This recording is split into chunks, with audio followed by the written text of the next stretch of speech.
అందరికీ నమస్కారం అండి. నేను ఈరోజు చెప్పబోయేది ఎన్ఎల్‌పి ప్రీ సపోజిషన్. ఎన్ఎల్‌పి ప్రీ సపోజిషన్‌లో the quality of life depends upon your quality of communication. అంటే ఒక వ్యక్తి సొసైటీతో కానీ, పక్కనున్న వ్యక్తులతో కానీ, రిలేటివ్స్‌తో కానీ, నియర్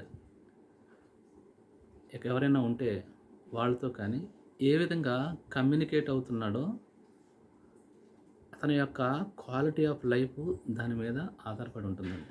అది ఎలా అంటే, మనం ఒక వ్యక్తితో ఏ విధంగా బిహేవ్ చేస్తున్నాం అన్నది ప్రధానంగా మనం ఇక్కడ చెప్పుకోవచ్చు.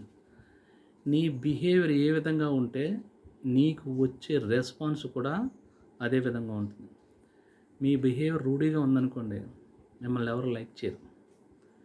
ఎవరైనా సరే మీ మాట కానీ, మీ చేతలు కానీ వాళ్ళకి నచ్చాలంటే అందరితోనూ సఖ్యతగా, అందరితోనూ సక్రమంగా మీరు బిహేవ్ చేస్తే మీ కమ్యూనికేషను ఎంత బాగా ఉంటే అంత బాగా మీ లైఫ్ అనేది లీడ్ అవుతుందండి. The quality of the quality of life depends upon your quality of communication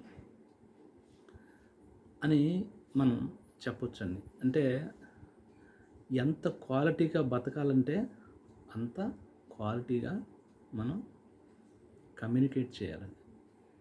మనం ఎంత బాగా ఎదుటి వ్యక్తితో మనం ఎంత బాగా కమ్యూనికేట్ అవుతే మన లైఫ్ అనేది అంత బాగా ముందుకెళ్తుందండి. మనం ఎదుటి వ్యక్తితో చక్కటి డిసిప్లిను, చక్కటి హావభావాలు, చక్కటి మాటకారితనం ఇవన్నీ మనకుంటే మన లైఫ్ ఆనందమయం అవుతుందండి. Thank you.